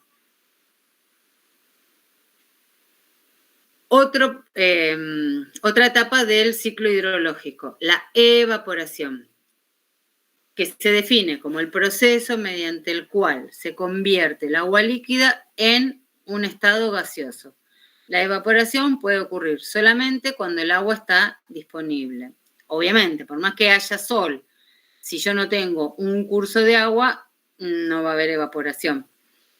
Cuando los diferentes cuerpos de agua se calientan y da inicio con ello un proceso de evaporación, producto principalmente de la energía solar, quedando en condiciones de ser transportadas las moléculas de agua como vapor de agua a las capas superiores de la atmósfera y de ahí a muchos otros lugares por la acción del viento. Esto que les decía, el agua, el sol, calienta la superficie del agua, el agua se evapora, llega a la atmósfera, se condensa formando nubes. Bueno, después el viento las va arrastrando. Condensación. El cambio en el estado de la materia de vapor a líquido que se produce con el enfriamiento se llama condensación. Normalmente se utiliza en meteorología cuando se habla de la formación de agua líquida en vapor. Este proceso libera energía de calor latente para el medio ambiente. Pero después también en las plantas, esas gotitas de agua también se denomina condensación. ¿Por qué? Porque por ahí cayó el agua en forma de precipitación y se formaron esas gotitas en forma de condensación. La transpiración es elemental recordar que los vegetales ocupan grandes cantidades de agua para llevar a cabo sus funciones y que luego regresan a la atmósfera una parte importante del líquido a través del proceso de transpiración, que regula la temperatura en los organismos y en las plantas como transporte de nutrimento. El agua almacenada en las plantas se difunde por medio de sus membranas y entra a la atmósfera como vapor de agua. Y mismo para nosotros, vieron que cuando tenemos fiebre, que se eleva la temperatura, ¿qué es la fiebre? Un aumento de la temperatura corporal. Empezamos a transpirar. ¿Por qué? Porque si no empezáramos a transpirar como transpiráramos, o sea, llegaría un momento en que la fiebre no bajaría, llegaría a 40, 41, 42 y nos morimos. Intercepción es la parte de la precipitación que es interceptada por objetos superficiales como la cubierta vegetal o los tejados en general. Parte de esta agua interceptada nunca alcanza el suelo porque se adhiere y humedece estos objetos y se evapora. Es decir, acá está lloviendo, entonces esta precipitación, de no estar este árbol, caería directamente sobre la superficie, o sea, sobre el pasto, sobre la tierra, sobre lo que haya. Entonces, en este caso hay un árbol. Tenemos el techo de una casa, un tejado, eso se va a interponer en la precipitación y va a impedir que el agua llegue al suelo. Entonces ven que acá queda nada, en este espacio queda seco. Igual, nunca cometan la torpeza si están al aire libre y se larga a llover, por no mojarse, quedarse bajo un árbol. Vieron que puede caer un rayo y se mueren. Entonces es preferible que queden debajo de la lluvia y que se mojen y no que se pongan debajo de un árbol. Escorrentía superficial. Eso es lo que les decía de la escorrentía. Es la porción de lluvia que no es infiltrada, o sea, no se va a las capas profundas, sino que es interceptada o evaporada y fluye sobre las laderas. En realidad, la escorrentía superficial, la infiltración y la humedad del suelo son interactivas entre sí. Por tal motivo, se debe tener cuidado en seleccionar el modelo adecuado para cada caso. Recurso agua dulce. El agua dulce es solo un 2,5% del agua que hay en el planeta. De ese porcentaje, miren, el agua dulce es solo este pedacito de acá. Todo el resto, oye, el 97,5% es toda agua salada. Y de este 2,5 de agua dulce, el 69,7 se encuentra en los glaciares, el 30% en acuíferos y el 0,3 en ríos y arroyos. O sea que miren qué poquita que es el agua que tenemos disponible para el consumo humano. ¿Qué son las aguas superficiales? Porque acá vamos a ver que tenemos aguas superficiales y aguas subterráneas. Las aguas superficiales son aquellas que se encuentran sobre la superficie del planeta, es decir, en ríos, arroyos, lagos, glaciares, ¿sí? Que se produce por la escorrentía generada a partir de las precipitaciones o por el afloramiento de las aguas subterráneas.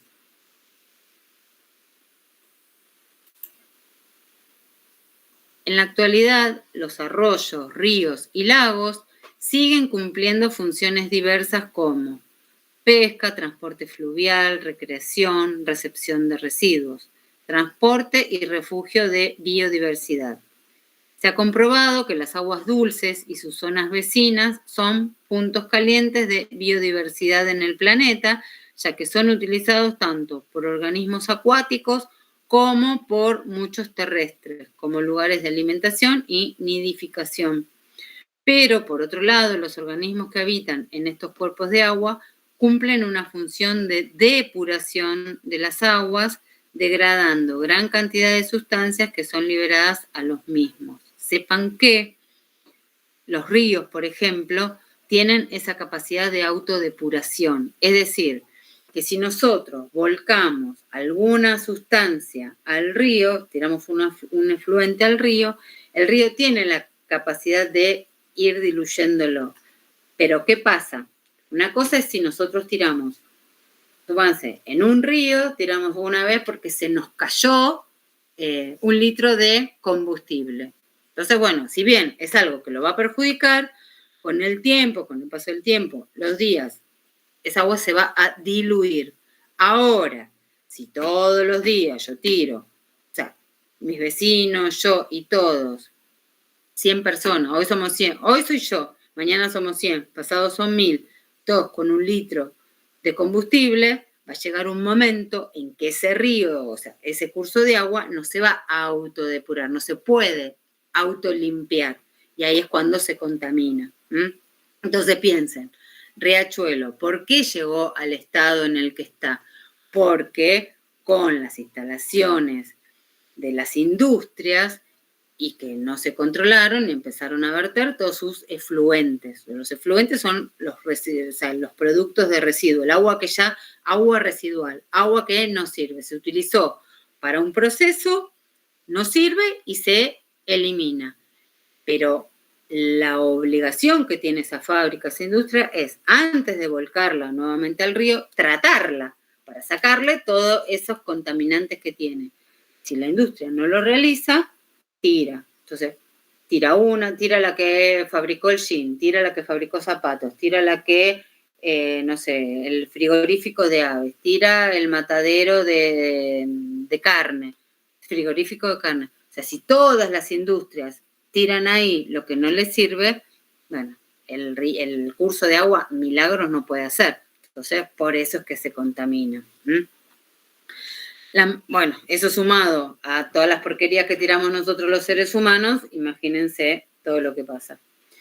La magnitud de los servicios ecológicos brindados por las aguas superficiales, pese a su escasa representación, solo comienza a ser tenida en cuenta recientemente, ya que además de las cuestiones mencionadas, muchos cuerpos de agua producen la fijación de dióxido de carbono, aportes de oxígeno a la atmósfera e interconexión entre distintos ecosistemas, lo que contribuye al mantenimiento de la flora y fauna del planeta. Las aguas subterráneas representan una fracción importante de la masa de agua presente en los continentes bajo la superficie de la Tierra, tanto en el suelo como en el subsuelo. El volumen de agua subterránea es mucho más importante que la masa de agua retenida en lagos o circulante, y aunque menor y, aunque menor al de los mayores glaciares, las masas más extensas pueden alcanzar 1 millón o más de kilómetros cuadrados, como el acuífero Guaraní.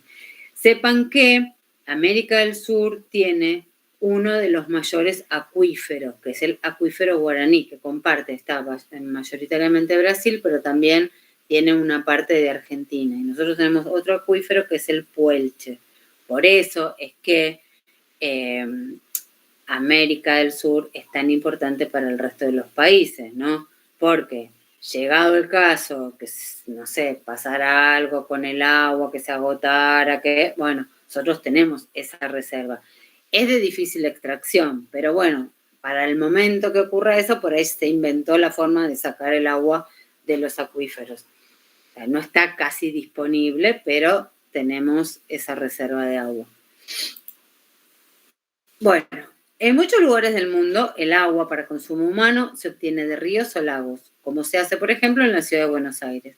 La ciudad de Buenos Aires y sus alrededores se capta el agua para el consumo del Río de la Plata. El otro día, no sé si vieron la foto en Instagram de la visita que hicimos a la planta potabilizadora cuando fuimos allá a Bernal, Quilmes, que nos mostraron todo el proceso de cómo se potabiliza el agua. Se toma del Río de la Plata. En otros se saca de sedimentos subterráneos. Estos sedimentos, que reciben el nombre de acuíferos, están formados por arenas o limos embebidos en agua y habitualmente tienen por encima y por debajo capas de arcilla relativamente impermeable. El acuífero más superficial es llamado habitualmente freático y tiene una estrecha relación con las aguas superficiales. Si bien suele encontrarse esta capa entre los 3 y los 10 metros de profundidad, puede a veces, por efecto de la erosión y en zonas bajas, aflorar a la superficie. Suele estar conectado con los ríos y arroyos e intercambiar nutrientes y agua con ellos. También suele recibir directamente el impacto de las actividades humanas. Por eso también es importante verificar el tema de las cloacas. ¿Por qué? Pues si nosotros no tenemos una conexión de cloacas y tenemos un pozo, por los llamados pozos negros, una filtración que pueda tener el pozo puede alterar la capa freática. Entonces estaría contaminando el agua. Si se contamina la capa freática, ya ese lugar no se puede utilizar, pues imagínense todo eso contaminado con materia fecal, un problema. Más abajo del acuífero freático hay otros acuíferos que pueden tener diferentes características en cuanto a volumen y calidad. En la pampa húmeda de la Argentina existen 3 grandes acuíferos debajo del freático. Entre los 15 y los 35 metros está el acuífero pampeano. Más abajo, el puelchense o puelche, y el de mayor caudal y mejor calidad para la provisión de agua potable. Más abajo, a más de 100 metros, está el hipopuelche. Si se quiere extraer agua de un acuífero, es necesario perforar la tierra hasta llegar a él. Si esta tarea no se hace adecuadamente y la perforación no tiene el aislamiento suficiente, es posible que se contamine el agua que se extrae por mezcla con la que está en capas más superficiales. Esto puede ser muy grave porque los acuíferos tienen tiempo de renovación muy largos, a veces del orden de centenas de años, y una vez contaminada es difícil recuperarlo. En este sentido, también es importante que la extracción de agua sea moderada para reducir el peligro de deterioro. Bueno, y ahora vamos a ver cómo es el proceso de potabilización. Esto sí es importante que lo sepan, ¿sí? El agua es uno de los principales recursos que necesitamos los seres humanos para sobrevivir día a día. Ya lo sabemos.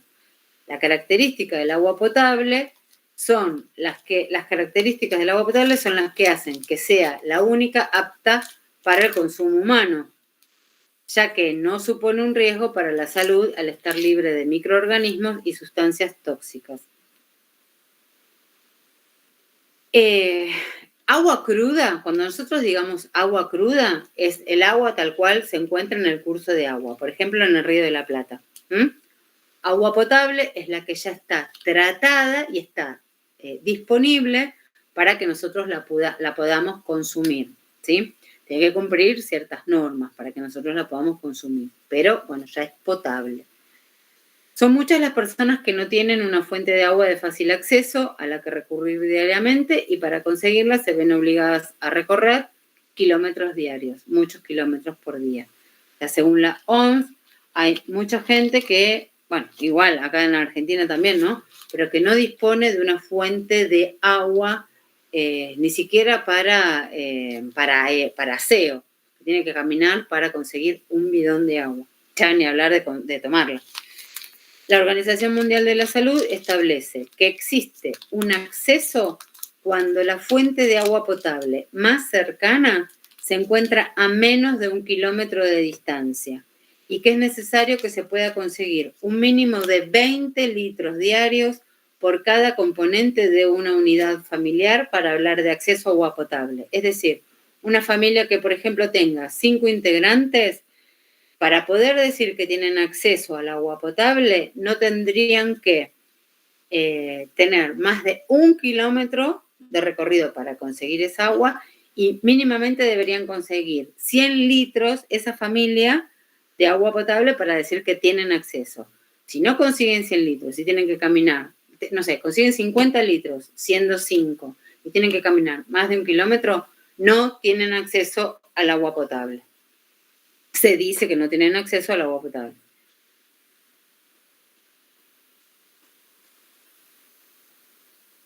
Bien, acá. No, ¿cuál era? Este. ¿Cuáles son las principales características que tiene que tener el agua potable? Debe ser limpia y segura. Es decir, tiene que ser transparente, no tiene que ser incolora, es decir, no tiene que tener color, tiene que ser inodora, es decir, que no puede oler mal. Debe ser insípida, es decir, que no tiene que tener sabor a nada, o sea, sabor a agua. Carecer de elementos en suspensión, es decir, que no puede tener turbiedad. Tiene que estar libre de contaminantes orgánicos, inorgánicos o radiactivos. Tiene que mantener una proporción determinada de gases y sales inorgánicas disueltas y no debe contener microorganismos patógenos que puedan poner en peligro la salud. Y para eso hay que realizar análisis exhaustivos sobre la concentración de bacterias coliformes y otras de origen fecal. En la Argentina, o sea, específicamente en la Argentina, nosotros nos basamos en la calidad de agua de la OMS, de la Organización Mundial de la Salud, y del Código Alimentario Nacional, que en su capítulo 12, artículo 982, habla de el agua para consumo humano, ¿sí? De las bebidas analcohólicas, es decir, que no tienen que tener alcohol y que habla precisamente del agua. El pH del agua suele ser un pH neutro que está entre los 6,7, 6,8, 7,2 y tiene, bueno, unos parámetros que hay que respetar. Básicamente, lo más importante es que no tenga, por supuesto que no tiene que tener metales pesados, pero básicamente que no tenga microorganismos que nos hagan mal a nuestra salud. Ahora vamos a ver cómo es el proceso de potabilización.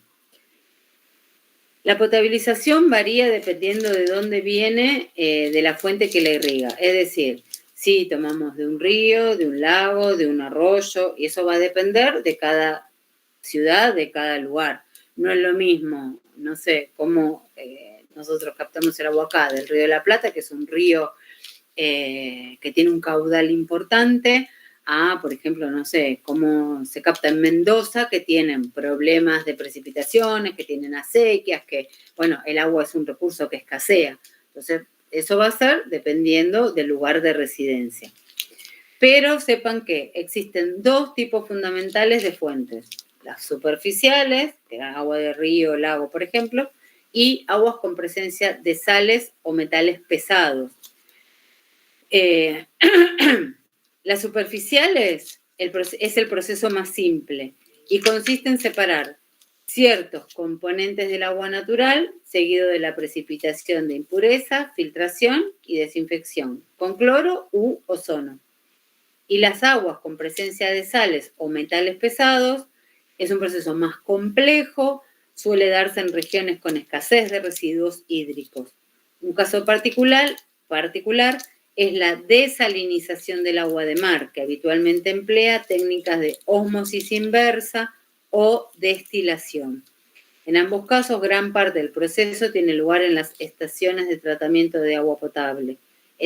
Estaciones de tratamiento de agua potable. Eso más que nada, ese término se emplea más en Europa. Nosotros acá decimos plantas potabilizadoras. Un ejemplo del agua con sal y que tratan de desalinizar el agua es Israel. Tienen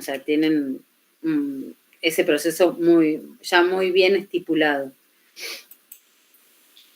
El proceso de potabilización tiene se le hacen varios tratamientos al agua desde que se capta hasta que se consume. El primer proceso es la captación, que es la fuente, por ejemplo, del río. Se hace a ciertos metros de la costa. O sea, el lugar donde se capta el agua se llama torre toma. Tiene una forma octogonal que está cubierta por rejas. ¿Para qué son esas rejas? Para que no puedan ingresar sólidos voluminosos. Imagínense, no sé, un río que, como nosotros los seres humanos solemos tirar un montón de cosas al río, puede haber desde botellas plásticas, animales muertos, no sé, algún zapato, algo, ramas. O sea, puede haber cualquier cosa en el río. Entonces, estas rejas lo que van a hacer va a ser impedir que esos sólidos ingresen y que puedan obstaculizar, ser un obstáculo dentro de las cañerías, o que puedan llegar después a la maquinaria y la puedan trabar. Entonces, ese sería el primer proceso, la captación. A través de un conjunto de electrobombas se colecta el agua y durante su transporte se va filtrando por una serie de rejas de distintos tamaños que van reteniendo los sólidos. Primero hay rejas gruesas, después hay rejas más finas. Después hay unas bombas, por ejemplo, acá, ¿no? En lo que serían las plantas potabilizadoras de acá, hay unas bombas elevadoras, es decir, se captó el agua y se elevan y se llevan a un lugar donde se les va a aplicar un coagulante floculante. ¿Por qué? El agua viene turbia, sobre todo lo que es del Río de la Plata, porque es un agua que tiene bastante arcilla. Entonces, si ustedes la ven desde arriba, van a ver un agua marrón. Lo que va a hacer ese coagulante o floculante es hacer que las partículas que tiene este floculante se unan, las partículas positivas con carga positiva de este coagulante floculante se una con las partículas con carga negativa que tiene la arcilla y van a formar precisamente lo que se llama un floc. ¿Y eso qué va a hacer? Que el agua vaya sedimentando y la arena se vaya al fondo y la arcilla quede retenida en esos flocs. Después, el proceso que le sigue es la decantación, que lo que va a hacer es eliminar esos flocs mediante la acción de la gravedad. El decantador separa las partículas en suspensión más densas que porta el agua. Pues van a pasar por un filtro, es decir, que se va a filtrar. El agua pasa a través de un filtro o un medio poroso con el objetivo de reducir la turbidez del agua y quistes de organismos parásitos, porque el agua además va a llevar virus, bacterias, va a llevar un montón de cosas. Entonces, lo que va a hacer ese filtro de arena es que va a permitir que pase el agua y que lo que sea más chiquitito, que las rejas que estaban, ¿se acuerdan en el primer proceso? No va a impedir que los microorganismos pasen o que, no sé, por ejemplo, un pedacito de papel pase. Pero con ese filtro sí van a quedar todas esas sustancias retenidas. Y lo que va a pasar va a ser solamente el agua. Después ya vamos a tener el agua, pero no sabemos si algunas bacterias o microorganismos no pasaron. Entonces lo que vamos a tener que hacer es desinfectarla.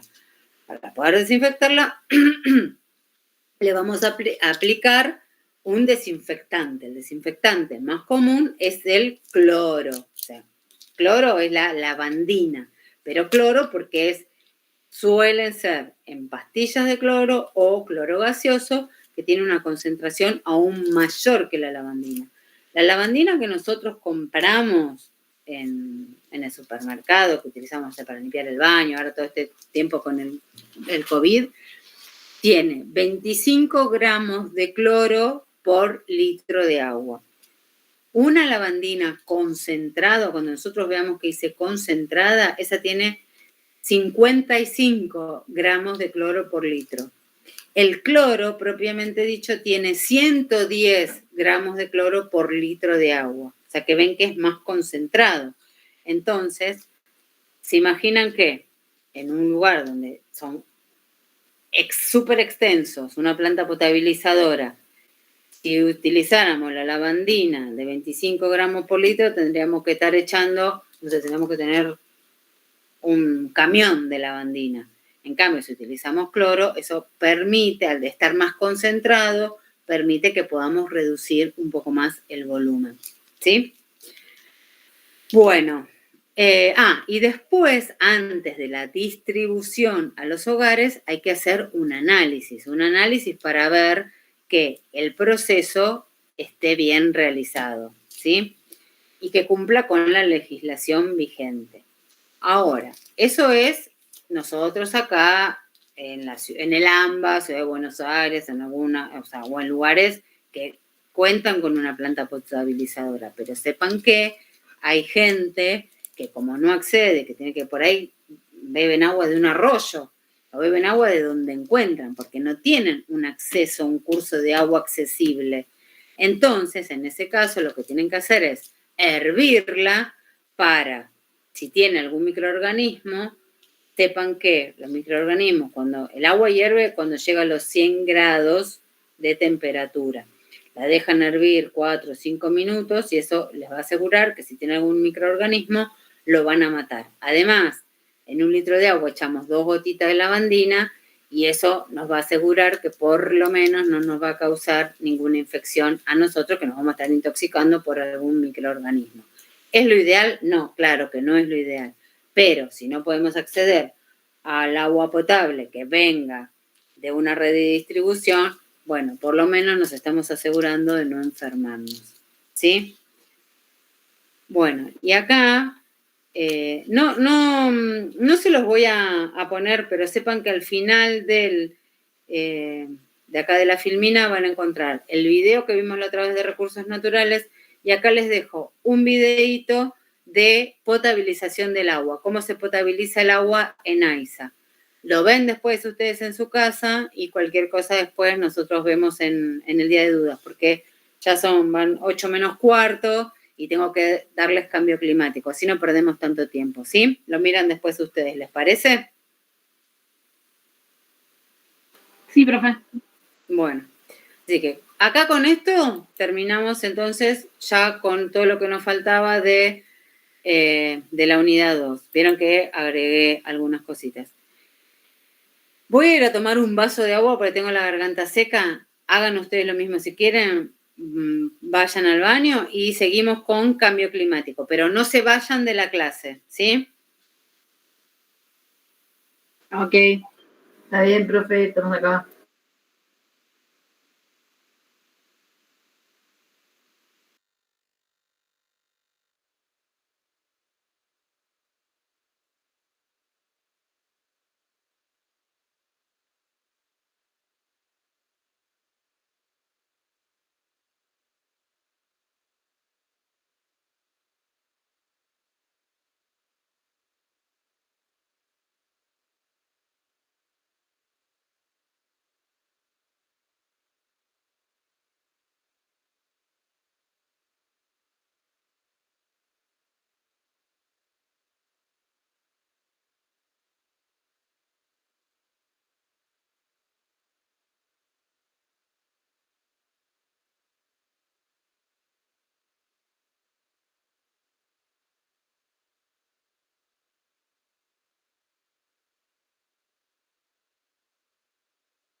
Bueno, seguimos con el cambio climático. ¿Están ahí? ¿O se me fue?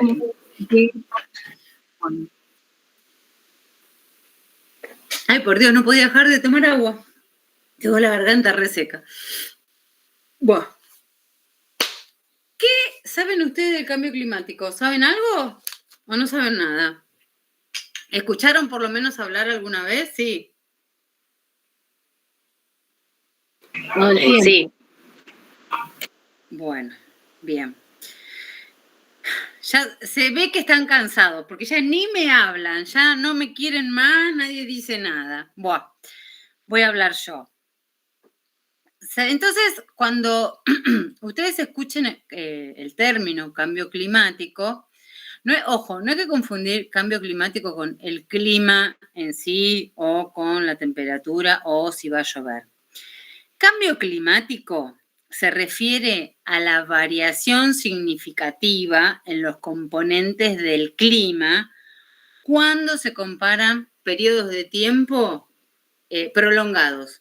Por ejemplo, podemos decir, 10 años, o podemos decir, comparar, por ejemplo, la década del 50 con la década del 90, pero sabiendo que estudiamos un periodo de 10 años mínimo. Sabemos, sí, que el clima de la Tierra ha variado muchas veces a lo largo de la historia. De hecho, hemos tenido glaciaciones donde era todo frío, después hemos tenido incendios, hemos tenido, desde que el mundo es mundo, desde el inicio de la Tierra, fueron pasando distintos procesos que hicieron que el clima fuese cambiando. Ay, esperen un segundo que tengo un mensaje, creo, del coordinator. A ver.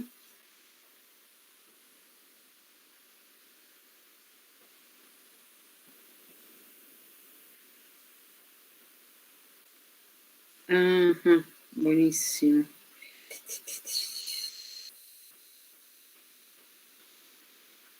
Ya va, ¿eh?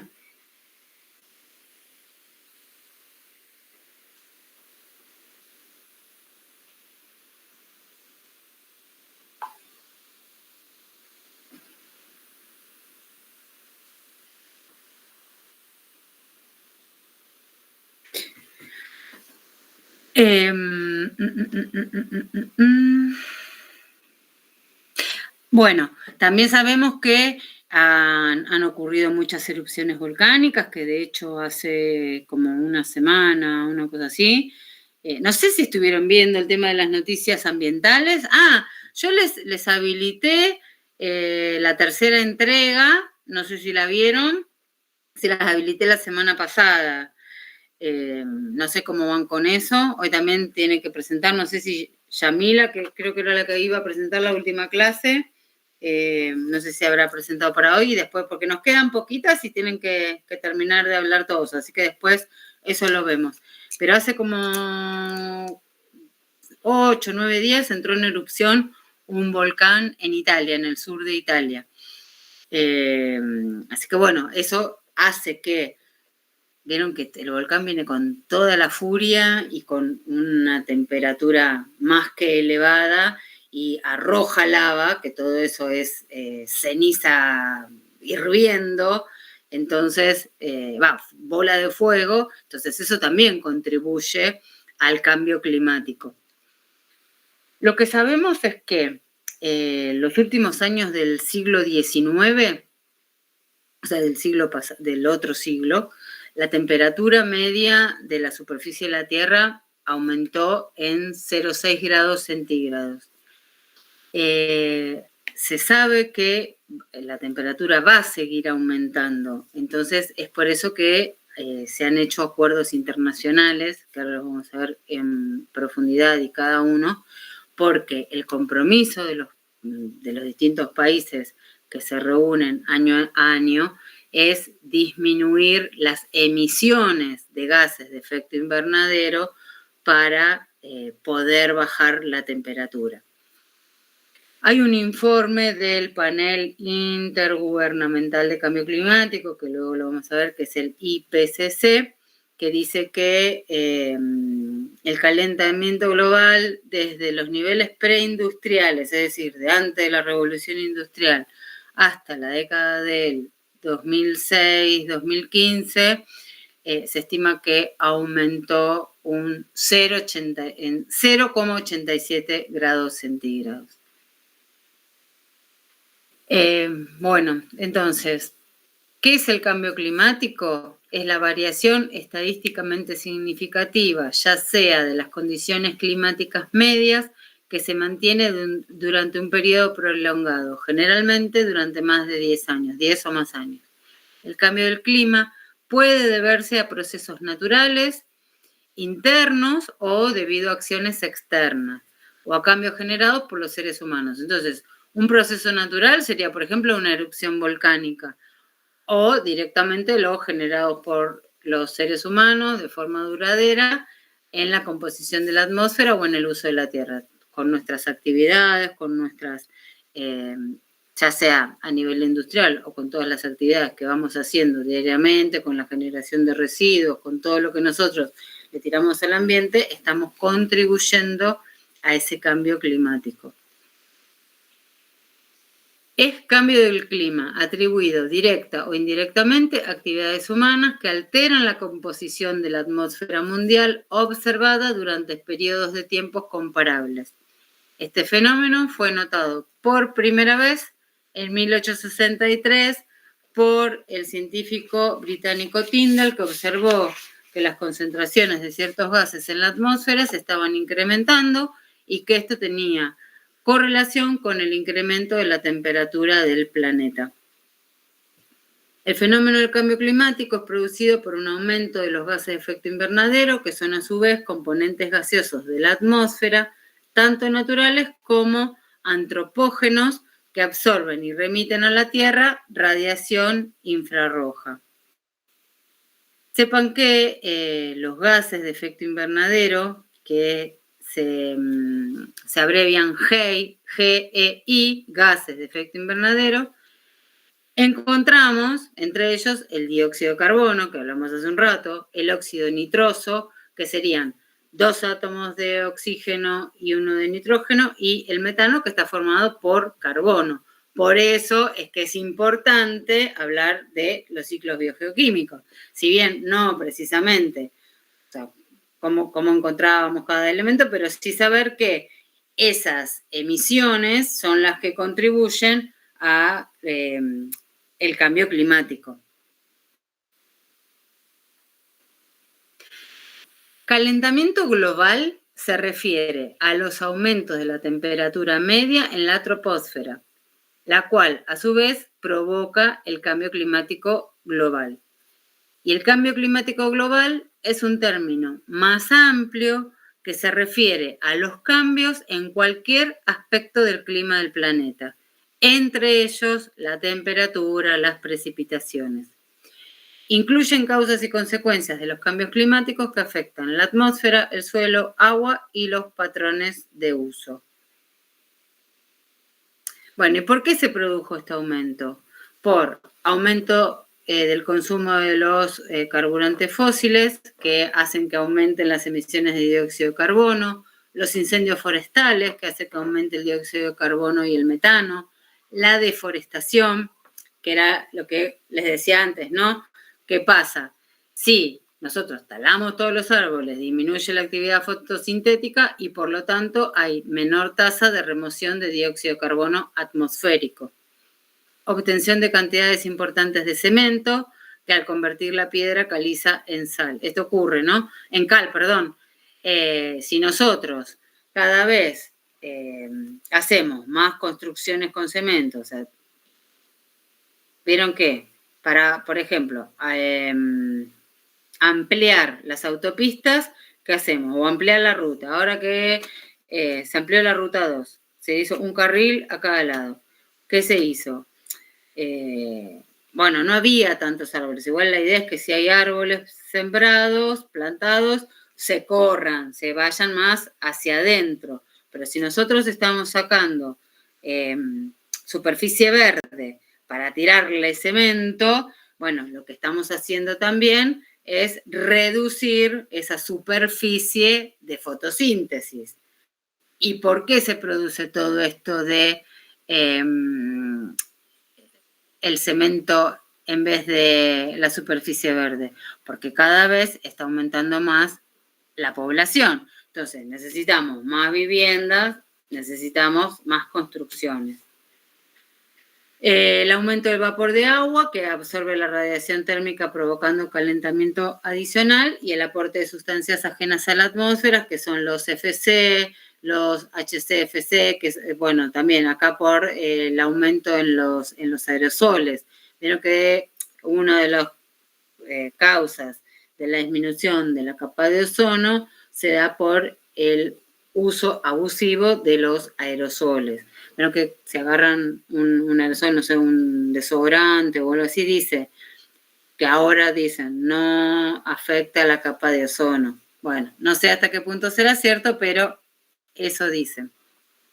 Entonces acá este gráfico, esta fotografía, o sea, esta filmina, lo que vemos acá es que a partir de la revolución industrial aumenta la emisión de los gases de efecto invernadero en la atmósfera, que incide en el efecto invernadero, contribuye al calentamiento global, produce un cambio climático e impacta, y estos serían los impactos del cambio climático directamente en los ecosistemas o en los cursos de agua o en el país o en el lugar donde estemos estudiando. Entonces, por ejemplo, acá ven que el termometrito significa cambio climático. Acá, que ustedes ya deben saber cuáles son estas ecorregiones, hay un estrés hídrico por aumento de la temperatura. Acá donde está estas nubecitas significa que hay alta frecuencia de precipitaciones extremas e inundaciones. De hecho, el noreste argentino y oeste de la región húmeda se caracterizan por altas precipitaciones e inundaciones. Acá tenemos el termometrito, significa que hay un retroceso de caudales medios de los ríos de la Cuenca del Plata por el aumento de la temperatura. Vieron que se evidenció a partir del año pasado una disminución de precipitaciones y estaba casi seco el río Paraná. Entonces, bueno, todas esas cosas ocurren, o todos esos fenómenos ocurren precisamente por el cambio climático. Acá, lo que vemos en la región de los glaciares es que hay un retroceso de los glaciares, así como vemos el derretimiento de los hielos polares, ven los casquetes polares, cuando dicen, no, sí, tanto en el norte como en el sur, los hielos se empiezan a derretir. El derretimiento de los hielos, además, produce un aumento en el nivel del mar. Con el aumento del nivel del mar, hace que se acidifique el curso de agua. Si se acidifica el curso de agua, disminuye también la cantidad de oxígeno, repercute en la flora y en la fauna marina.